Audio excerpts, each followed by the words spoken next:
Assalamualaikum warahmatullahi wabarakatuh. Halo teman-teman, perkenalkan nama saya Nadila Sari dengan NIM F10812111007 dari kelas 3A reguler Prodi Pendidikan Guru Sekolah Dasar Universitas Tanjung Pura. Video ini saya buat untuk memenuhi tugas mata kuliah PLP 1 dengan dosen pengampu Ibu Siti Halijah, SPD MPD. Jadi, di sini saya akan menjelaskan dan memaparkan hasil observasi saya beserta kelompok di SD Negeri 14 Pontianak Selatan. Nah, adapun hal-hal yang akan saya bahas ialah yang pertama terkait kultur sekolah, yang kedua struktur organisasi dan tata kerja, yang ketiga visi dan misi sekolah, dan yang keempat ialah kokurikuler dan ekstrakurikuler. Baik, langsung saja kita masuk pada pembahasan yang pertama mengenai pengamatan kultur sekolah. Pada kultur sekolah ini terdapat 9 aspek pengamatan dan akan saya paparkan satu persatu. Untuk aspek yang pertama yaitu kegiatan 3S atau senyum, sapa, dan salam. Nah, jadi teman-teman, kegiatan 3S di SD Negeri 14 Pontianak Selatan sudah terlaksana dengan baik. Baik guru maupun siswanya sudah menerapkan kegiatan 3S tersebut. Guru dan siswa tidak hanya melakukan kegiatan 3S sesama warga sekolah, namun kepada yang bukan warga sekolah juga menerapkan kegiatan tersebut. Ini terlihat pada saat kami berkunjung. Guru yang berada di sekolah tersebut selalu tersenyum serta menyapa kami, dan kami pun menyalami guru-guru tersebut. Tidak hanya guru, para siswa pun sangat ramah kepada kami. Mereka tidak segan untuk tersenyum, menyapa, dan bersalaman. Ini menunjukkan bahwa kegiatan 3S sudah terlaksana dengan baik. Aspek yang kedua yaitu pengkondisian awal belajar. Pengkondisian awal belajar yang terjadi di SD Negeri 14 Pontianak Selatan sudah terlaksana dengan baik. Sebelum bel berbunyi, peserta didik diarahkan untuk melakukan operasi semut sekitar 10-15 menit. Setelah itu tidak lupa untuk mencuci tangan setelah kegiatan operasi semut dilaksanakan. Nah, kemudian setelah bel berbunyi, siswa diarahkan untuk berbaris sesuai dengan kelasnya masing-masing, lalu disiapkan oleh ketua kelas. Dan saat masuk itu, siswa bersalaman dulu dengan gurunya. Kemudian, saat berada di dalam kelas, guru dan siswa membaca doa sebelum pelajaran dimulai. Hal ini dilakukan pada seluruh kelas yang dikoordinator oleh wali kelas masing-masing. Aspek yang ketiga yaitu upacara bendera. Upacara bendera di SD Negeri 14 Pontianak Selatan dilakukan setiap hari Senin sebelum pembelajaran dimulai. Namun, pelaksanaan upacara bendera ini juga disesuaikan dengan kondisi. Jika hari hujan, biasanya lapangan menjadi becek sehingga upacara ditiadakan. Hal ini terjadi karena lapangan upacara di SD Negeri 14 Pontianak Selatan masih alami dan tidak disemen. Adapun yang menjadi petugas upacara ialah dari kelas 4 sampai dengan kelas 6 yang dilakukan secara bergantian setiap minggunya. Nah, jika upacara bendera itu tidak dilaksanakan, biasanya diganti dengan beberapa siswa yang bertugas untuk menaikkan bendera. Aspek yang keempat yaitu penggunaan seragam sekolah. Keterlaksanaannya sudah baik. Seluruh siswa menggunakan seragam sekolah yang sudah ditentukan. Pada hari Senin dan Selasa, siswa menggunakan seragam putih merah. Kemudian untuk hari Rabu dan Kamis, siswa menggunakan seragam batik. Pada hari Jumat, siswa menggunakan seragam pramuka. Kemudian untuk seragam olahraga digunakan sesuai dengan jam pelajaran olahraga. Aspek yang kelima yaitu anjuran menjaga kebersihan. Anjuran menjaga kebersihan di SD Negeri 14 Pontianak Selatan sangat diperhatikan dan terlaksana dengan sangat baik. SD Negeri 14 Pontianak Selatan dipercayakan menjadi sekolah adiwiyata, di mana tentunya sekolah ini sangat menjaga lingkungannya. Di sekolah ini tuh terdapat banyak sekali pajangan yang berisi slogan tentang anjuran menjaga kebersihan. Walaupun ya teman-teman, keadaan pajangannya itu udah sedikit berdebu dan kusam, namun masih bisa terbaca. Selain itu, tempat sampah yang disediakan tuh juga banyak sekali. Jadi, siswa itu tidak susah untuk membuang sampah pada tempatnya. Selain itu, juga dengan melakukan operasi semut yang sudah saya jelaskan di awal tadi. Nah, dengan ini tentunya dapat meningkatkan kesadaran siswa untuk menjaga kebersihan. Tak hanya itu, di SD Negeri 14 Pontianak Selatan juga terdapat petugas kebersihan, yang mana tentunya sangat memperhatikan kebersihan lingkungan sekolah. Aspek yang keenam yaitu anjuran menjaga ketenangan. Terdapat beberapa slogan yang berisi pajangan terkait anjuran menjaga ketenangan. Selain itu, biasanya saat pembelajaran dimulai itu teman-teman biasanya guru itu menutup pintu kelas. Hal itu bertujuan agar siswa di dalam kelas itu menjadi lebih fokus dan tidak terganggu dengan aktivitas di luar kelas. Kemudian, kalau misalnya ada kelas yang ribut, langsung ditangani oleh guru yang berada di sekolah tersebut. Kita lanjut pada aspek yang ketujuh, yaitu anjuran memanfaatkan waktu. Nah, kalau untuk aspek ini tuh tidak ada pajangan yang secara spesifik menunjukkan untuk selalu memanfaatkan waktu. Namun, terdapat tata tertib yang berisi tentang kedisiplinan. Di dalam tata tertib sekolah yang dipajang memuat 3 poin penting, yaitu kewajiban siswa, larangan untuk siswa, dan anjuran untuk siswa. Biasanya, kalau guru berhalangan hadir atau saat masih tersisa waktu sebelum istirahat, siswa itu diarahkan untuk memanfaatkan waktu dengan membaca buku. Aspek yang ke-8 yaitu terciptanya suasana yang tenang dan nyaman untuk belajar. Yang kami lihat, suasana di SD Negeri 14 Pontianak Selatan itu sangat tenang dan nyaman untuk belajar. Jarang sekali terlihat kelas yang ribut atau sebagainya. Tentunya ini juga dilakukan dengan pengkondisian awal belajar. Dan aspek yang terakhir yaitu suasana di sekolah menyenangkan. Ini tidak perlu diragukan lagi ya teman-teman. Suasana di SD Negeri 14 Pontianak Selatan itu sangat menyenangkan. Mereka itu sangat aktif saat jam pelajaran olahraga. Mereka itu tidak hanya duduk-duduk namun bermain bola. Para siswa juga sangat ceria saat bermain di lapangan sekolah.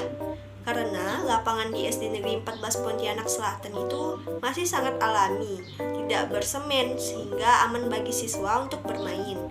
Selain itu, antusias belajar siswa juga sangat tinggi. Ini terlihat pada saat kami datang ke sekolah tersebut, mereka itu sangat antusias untuk diajar oleh kami. Contohnya tuh mereka tuh berkata seperti, "Ayolah Bu, ngajar di kelas kami. Bu, kami mau belajar sama Ibu," dan sebagainya.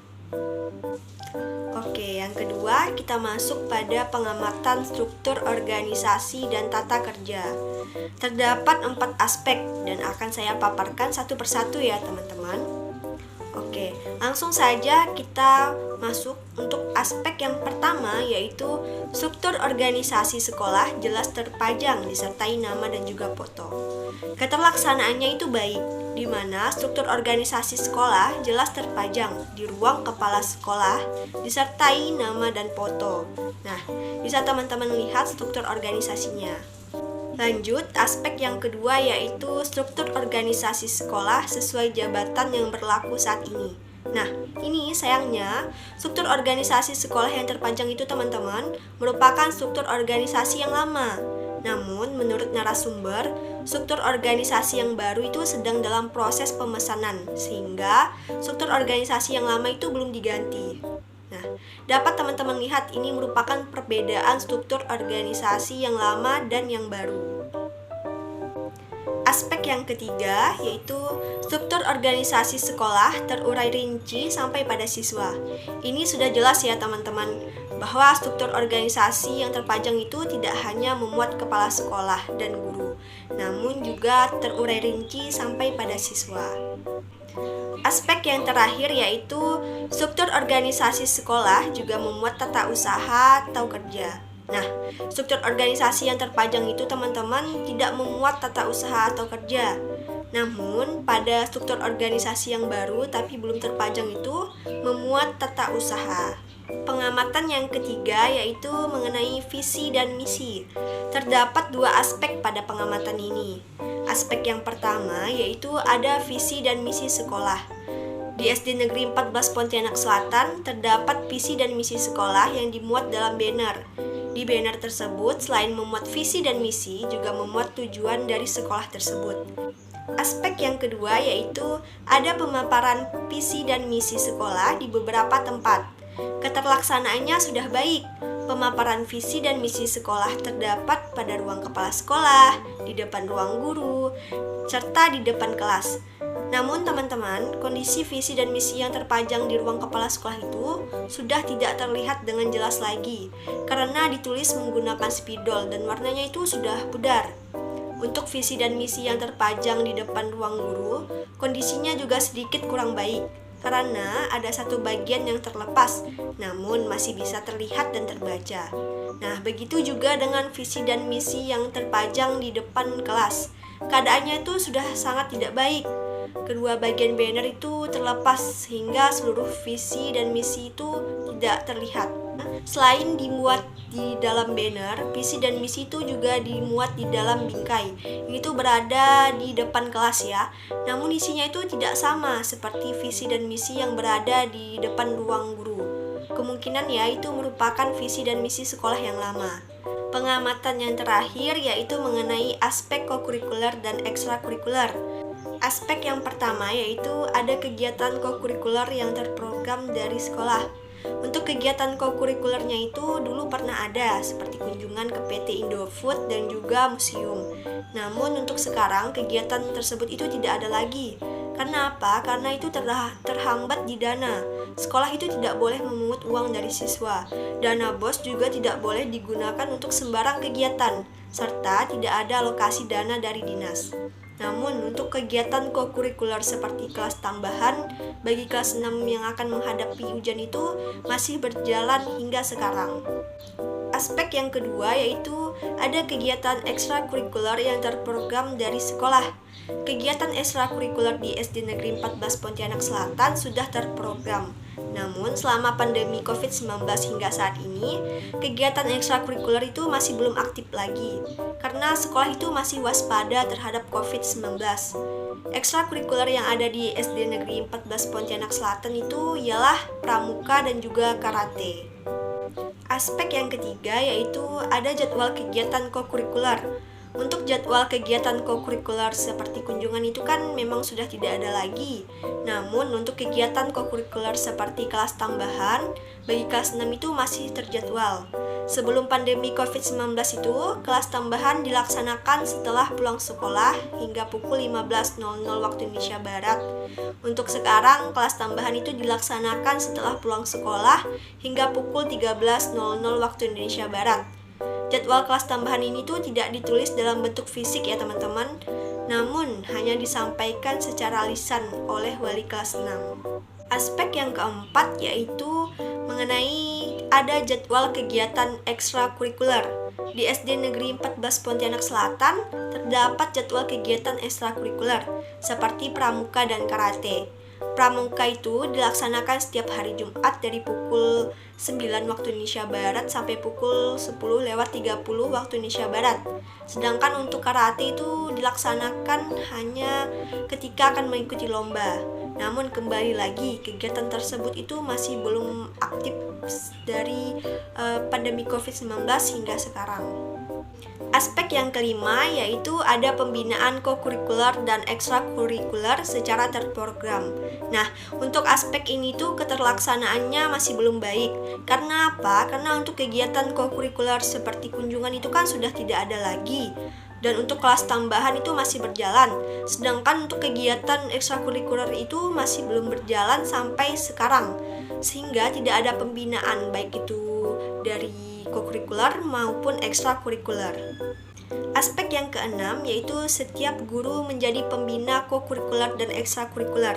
Nah, di SD Negeri 14 Pontianak Selatan itu tidak semua guru yang menjadi pembina kokurikuler dan ekstrakurikuler, sehingga dalam keterlaksanaannya itu masih belum baik.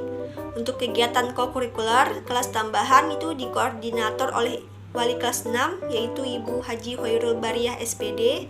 Sedangkan untuk kegiatan ekstrakurikuler seperti kegiatan pramuka yang menjadi pembinanya itu adalah Ibu Ika Puspa Mustika Dewi SPD. Untuk guru yang lain itu hanya membantu jika diperlukan dalam pelaksanaan kegiatan kokurikuler dan ekstrakurikuler. Aspek yang ketujuh yaitu setiap siswa wajib mengikuti kokurikuler dan ekstrakurikuler. Nah, untuk kegiatan kokurikuler seperti kegiatan kelas tambahan wajib diikuti oleh siswa kelas 6. Sedangkan untuk kegiatan ekstrakurikuler seperti pramuka wajib diikuti oleh kelas 3, 4, dan 5. Nah, jadi dari segi keterlaksanaannya itu masih kurang. Karena apa? Karena untuk siswa kelas 1 dan kelas 2 itu tidak diikut sertakan dalam kegiatan kokurikuler dan juga ekstrakurikuler. Aspek yang ke-8 yaitu ada pembelajaran di setiap kelas. Pembelajaran tentunya selalu terlaksana di setiap kelas pada hari Senin sampai pada hari Jumat, kecuali ada hari libur nasional pada hari sekolah tersebut.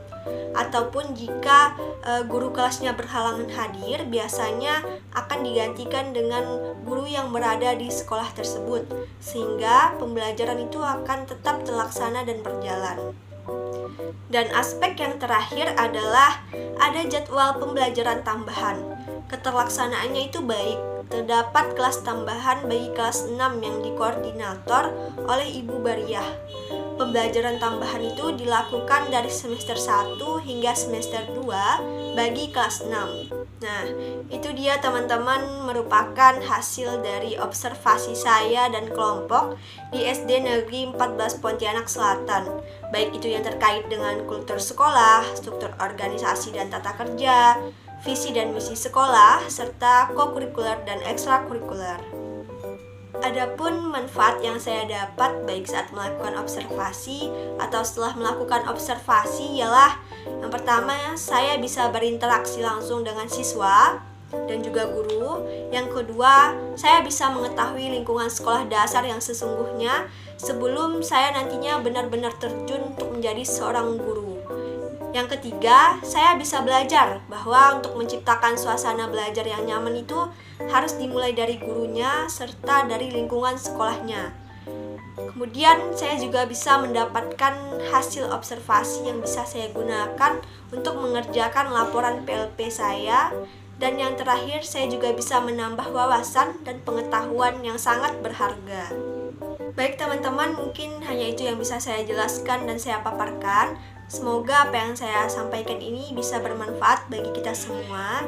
Dan mohon maaf apabila ada kesalahan kata dan juga informasi. Saya akhiri, wassalamualaikum warahmatullahi wabarakatuh, serta sampai jumpa di video saya berikutnya ya. See you.